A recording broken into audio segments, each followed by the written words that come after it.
বন্ধুরা, কেমন আছো তোমরা সবাই?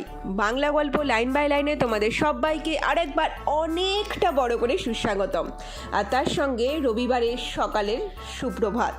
কালকে ভোটের বাজারটা একটু গরম গেছে।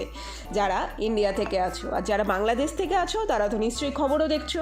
তাই জন্য আজকে বাতাসটা একটু হালকা করার জন্য চলো তোমাদেরকে গোপাল ভাঁড়ের একটা মজার হাসির গল্প শোনাই। আজকের গল্পের নাম ওপরে না নিচে দেখবো মা। শুরু করছি তাহলে গল্পটা। রাজপথের ওপর দিয়ে বিরাট মিছিল করে এক মোটা জমিদার হাতির পিঠে চলেছেন। সেই মিছিল দেখতে এসে বহু লোক পথের ধারে দাঁড়িয়ে আছে।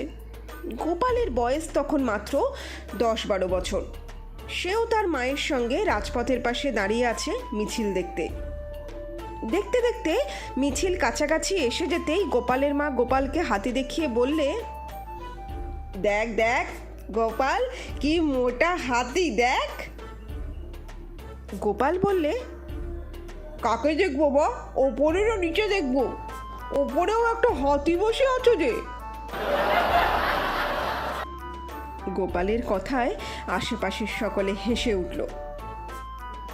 যেই জমিদারের কানে কথাটা গিয়ে পৌঁছালো, তিনি রাগ না করে অতটুকু ছেলের বুদ্ধি দেখে কিছু পুরস্কার পাঠিয়ে দিলেন। ছোট্ট হাসির মজার গল্প, দুই হাতি, হাতির পিঠে হাতি। গল্পটা তোমাদের কেমন লেগেছে তা লাইক আর কমেন্টের মাধ্যমে কিন্তু অবশ্যই বুঝিয়ে দিও। ঠিক আছে, আজ তাহলে পরে এখানেই বলছি টাটা। আগামী দিন দেখা হবে আর একটা সুন্দর দারুণ গল্পের সাথে। টাটা।